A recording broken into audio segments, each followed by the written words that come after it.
भारत के उत्तरी जंगलों में जहां हरियाली इतनी घनी है कि सूरज की किरणें भी मुश्किल से नीचे पहुंचती हैं, वहां एक छोटी सी कुटिया बनी हुई थी। कुटिया के पास एक पीपल का बड़ा पेड़ था, जिसकी जड़ें जमीन से बाहर निकलकर सांपों की तरह लिपटी हुई थी। उसी पेड़ के नीचे रहता था एक बूढ़ा आदमी, रहीश बाबा। नाम में बाबा जरूर था, मगर वह कोई संत नहीं था। कभी वह एक मशहूर हकीम था, मगर अब ना कोई पूछने आता था, ना ही कोई साथी था। कभी कभी कुटिया के पास से हिरणों का झुंड गुजरता तो ते शोर मचाते। यही उसकी दुनिया थी। एक दिन दोपहर ढलते ही पीपल की छांव गहरी होने लगी थी। रहीश बाबा सूखी तुलसी की पत्तियां चुन रहा था कि तभी दूर से एक आवाज आई, कोई है, बचाओ। उसने चौंक कर सिर उठाया। आवाज फिर आई, बचाओ, कोई है। लकड़ी का सहारा लेते हुए वह उस दिशा में गया। थोड़ी दूरी पर एक लड़की दिखाई दी, घास पर बैठी, चेहरा धूप से थका हुआ, कपड़े थोड़े गंदे पर चाल ढाल में कुछ सभ्यता थी। क्या हुआ बेटी? बाबा ने पूछा। लड़की ने दर्द के अंदाज में अपना पैर दिखाया। चलते हुए गिर गई, बहुत दर्द हो रहा है। बाबा ने झुककर पैर देखा। सालों का तजुर्बा कहता था सब ठीक है। मुस्कुराते हुए बोले, कोई मोच नहीं है। लड़की सिर झुका गई। माफ कीजिए, मैं दरअसल अकेली हूं। आप इंसान लगे तो बात कर ली। बाबा बोले, यह जंगल है, इंसान कम जानवर ज्यादा मिलते हैं। तुम यहां कैसे पहुंची? लड़की चुप रही। बाबा ने कहा, चलो, मेरी कुटिया पास है, वहां बैठो, पानी मिलेगा। दोनों कुटिया की तरफ चल पड़े। लड़की की चाल में थकान नहीं थी, एक अजीब सी योजनाबद्ध शांति थी। बाबा ने गौर किया, तुम घबराई नहीं लगती, डर भी नहीं लगता। लड़की ने कहा, डर तो अब किसी चीज से नहीं लगता बाबा। बाबा कुछ ना बोले। कुटिया के पास पहुंचकर उसने मिट्टी के घड़े से पानी दिया। लड़की ने पूछा, आप यहां अकेले रहते हैं? बाबा ने कहा, अब आदत हो गई है। अकेलापन जब पुराना हो जाए तो शोर से ज्यादा आराम देता है। लड़की ने मुस्कुराकर कहा, और अगर कोई उस आराम में घुस आए? तो बाबा ने सवाल को अनसुना किया। शाम गहरा गई थी। बाबा ने कहा, अगर तुम्हें लौटना है तो रास्ता मुश्किल होगा, अब रात यही गुजारो। लड़की ने बिना हिचक हाँ में सिर हिलाया। मैं पीपल के नीचे लेट जाऊंगी, हवा अच्छी लगती है। बाबा ने भीतर अपनी चटाई बिछा दी। ठीक है, मैं बाहर ही लेटता हूं, तुम चाहो तो कुटिया के अंदर सो सकती हो। लड़की वहीं बाहर लेट गई। रात गहरी हो चली थी। झींगरों की आवाजें और पत्तों की सरसराहट सन्नाटे में घुलने लगी। बाबा की आंखें लग गईं, लेकिन लड़की लेटी नहीं थी। वह बैठी थी और बाबा को देख रही थी। उसके चेहरे पर ना कोई डर था, ना कोई घबराहट, बल्कि एक गहरा स्थिर भाव था, मानो किसी का इंतजार बहुत लंबे समय से हो। उसने खुद से कहा, बहुत साल लगे यहां तक पहुंचने में, ये बाबा क्या पहचानेंगे? पीपल की जड़ें ओस से भीग चुकी थी।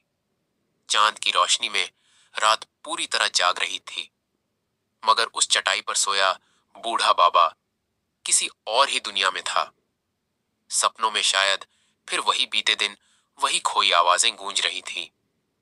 कुछ कदम दूर वही लड़की अनामिका अब भी पीपल की छांव में बैठी उसकी सांसों की लय को सुन रही थी। इनका चेहरा वैसा ही है जैसा मुझे याद था, पर यह मुझे कैसे पहचानेंगे? इतने बरस बीत चुके हैं। उसकी उंगलियां मिट्टी में धीरे धीरे कुछ लिख रही थीं, कोई नाम, कोई अधूरी पहचान। तभी बाबा की करवट बदली और वह जाग गया। अभी अंधेरा है, उसने खुद से कहा। इतनी ठंड में नींद नहीं आती अब। उसकी नजर अनामिका पर पड़ी, जो चुपचाप बैठी थी। सोई नहीं अभी तक। अनन्या चौंकी नहीं, जैसे वह इसी सवाल का इंतजार कर रही थी। नहीं बाबा, कभी कभी नींद से ज्यादा आराम जागने में मिलता है। बाबा पास आकर बैठ गया। अजीब बात है, तुम जैसी जवान लड़की और ऐसे जंगल में ना डर ना घबराहट, कुछ भी नहीं।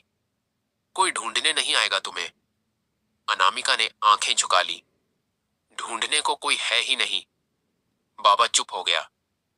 थोड़ी देर बाद वह उठकर कुटी के पास बने चूल्हे पर आग जलाने लगा। सूखी लकड़ियों को जलाकर उसने कुछ कंद उबाले और एक पुराना लौटा भरकर पानी गर्म किया। अनन्या वहीं आकर बैठ गई।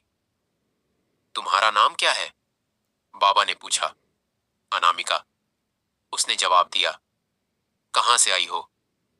यही पास के इलाके से, जंगल के उस पार एक गांव है, पर अब वहां कोई नहीं बचा मेरा।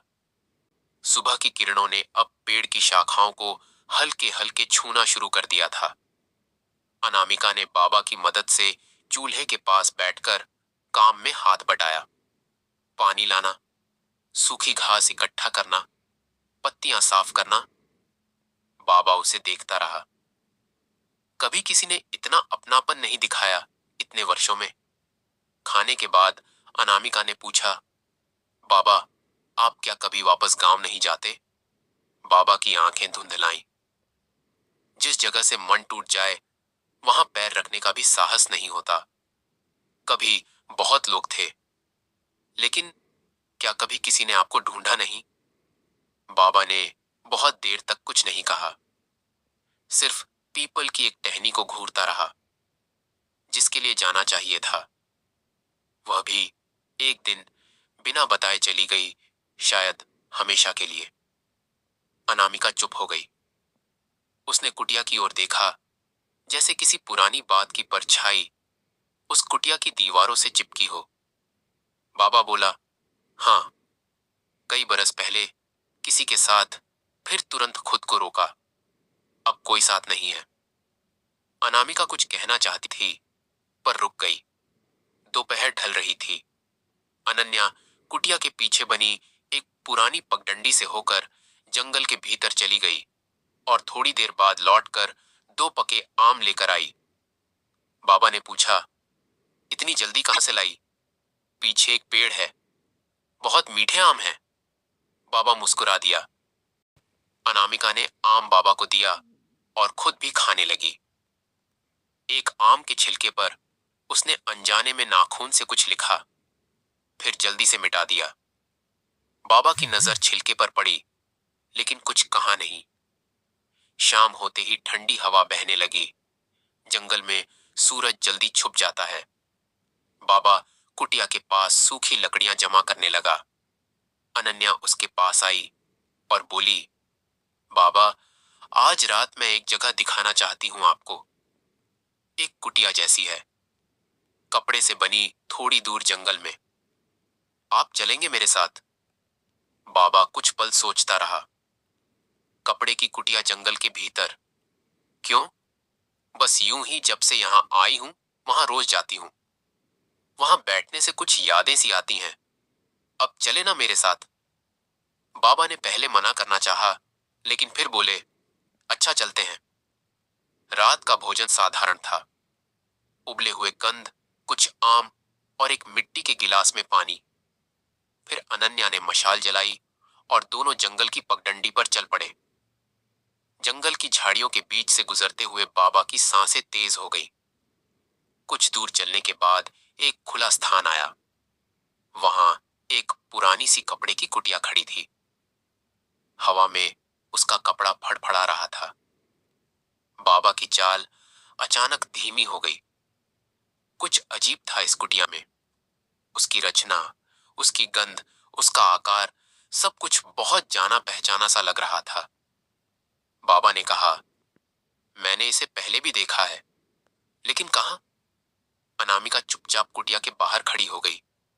उसने पर्दा नहीं हटाया, बस बाबा की ओर देखा। चले अंदर? उसने पूछा। बाबा ने कदम पीछे खींचे। नहीं, रहने दो, मुझे अच्छा नहीं लग रहा। यह जगह कुछ भारी है। अनामिका ने फिर कोई जोर नहीं डाला। ठीक है बाबा, चलिए लौटते हैं। दोनों चुपचाप वापस उसी पीपल के पास लौट आए। रात फिर गहराने लगी थी। इस बार अनामिका चुपचाप चटाई पर लेट गई।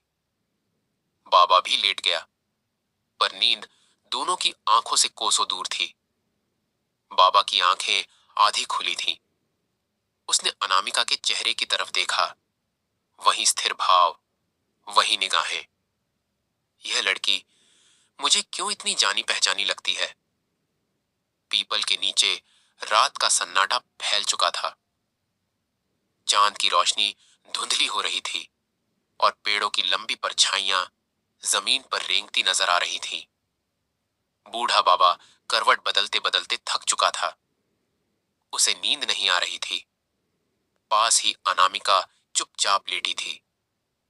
उसकी सांसों की लय अब भी शांत थी। दोनों जाग रहे थे। एक सोच रहा था कि यह लड़की कौन है, और दूसरी सोच रही थी कि कब बाबा खुद कहे, क्या तुम वही हो। सुबह जल्दी हो गई, पर इस बार वातावरण कुछ भारी था। अनामिका कुटिया के पास साफ सफाई कर रही थी जब बाबा ने अचानक पूछा, बेटी, तुम्हारा नाम अनामिका है ना? जी बाबा। क्या तुम्हें अपने नाम का मतलब पता है? अनामिका ने पलट कर देखा। हाँ, अनामिका, यानी जिसकी कोई उपमा ना हो। बाबा ने धीमी आवाज में कहा, कभी किसी ने इसी नाम को इतने प्यार से पुकारा था। वो आवाज अब भी कानों में गूंजती है। फिर बोल पड़ी, क्या आप बताना चाहेंगे वो कौन थी? बाबा की आंखों में नमी उतर आई। बहुत साल पहले मेरी एक बेटी थी, नन्ही सी, जिद्दी सी, पर आंखों का तारा। मेरी दुनिया बस उसी तक थी। फिर वह जवान हुई और उसकी दुनिया बदल गई। उसने मेरा कहा नहीं माना, किसी पराये के साथ चली गई बिना बताए।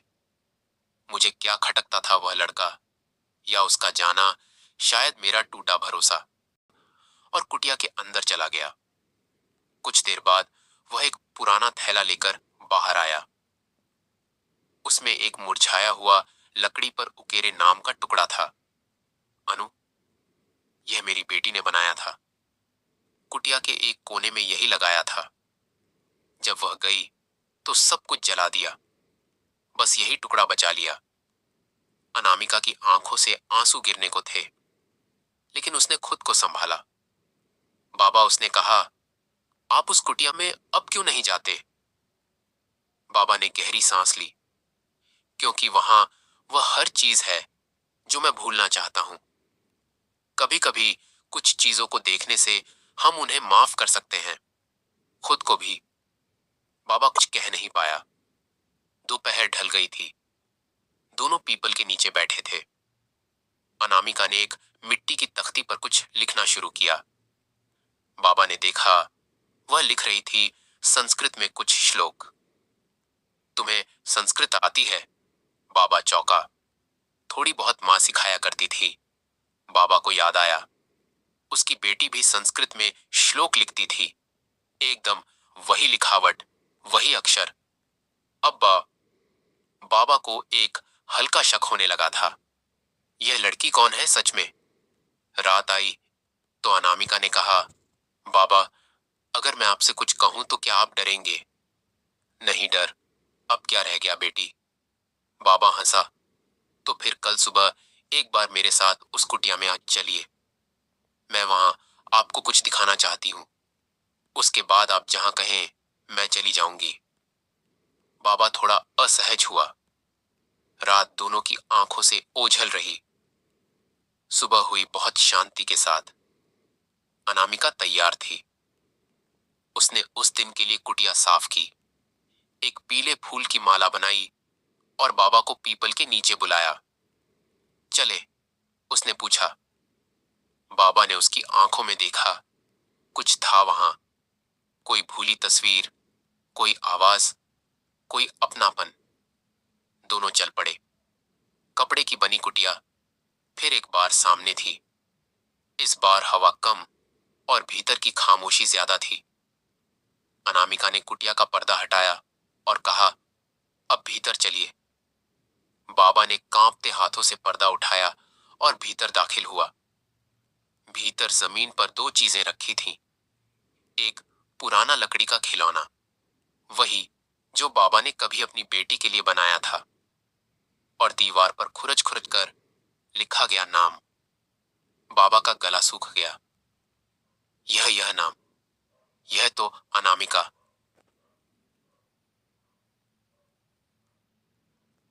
उसके सामने आ खड़ी हुई। बाबा, अब आप समझे। अनामिका का स्वर कांपा, होठ सूखे, पर दिल में जैसे कोई तूफान उठ खड़ा हुआ। अनामिका सामने खड़ी थी, सिर झुका, आंखों में आंसू और होठों पर कपकपाहट। बाबा कुछ कहने को आगे बढ़ा, फिर रुक गया। उसने अपनी आंखें बंद की और सालों पहले की वह आवाज गूंज गई। बाबा, देखो, मैंने आपका और अपना नाम लिखा। उसी दिन की याद, वही कुटिया, वही मिट्टी, वही बेटी। बाबा जैसे थर्रा, धीरे से फुसफुसाया, तू तू वही है, मेरी बेटी, मेरी अनामिका। अनामिका अब और नहीं रोक पाई। वो दौड़कर बाबा के पैरों में गिर गई। हाँ बाबा, मैं वही हूं, आपकी नादान जिद्दी, मगर बहुत पछताई हुई। बेटी, बाबा ने कांपते हाथों से उसे उठाया। आंखों से आंसू लगातार बहते जा रहे थे। तू जिंदा है? इतने सालों तक तू यहीं थी? अनामिका ने उसकी छाती से लगते हुए कहा। हाँ बाबा, जब आपने मुझे घर से निकाल डाल दिया था। बाबा के अंदर का सारा दर्द अब बाहर आ चुका था। वह बेटी जिसे उन्होंने खो दिया था, वह अब सामने खड़ी थी। बेटा, अगर तू पहले बता देती तो मैं उसी दिन तुझे सीने से लगा लेता। कुछ देर दोनों यूं ही बैठे रहे, जैसे जमीन, समय और संसार थम गया हो। अगले कुछ दिनों में बाबा और अनामिका ने कुटिया को फिर से सजा दिया। मिट्टी की दीवारों पर फिर से श्लोक लिखे गए। अनन्या रोज बाबा के लिए काढ़ा बनाती और बाबा फिर से जड़ी बूटियां लाने लगा। तो दोस्तों, यह कहानी केवल मनोरंजन के उद्देश्य से बनाई गई है। हमारा मकसद किसी धर्म या समुदाय की भावनाओं को ठेस पहुंचाना नहीं है। अतः इसे केवल एक कहानी के रूप में देखें।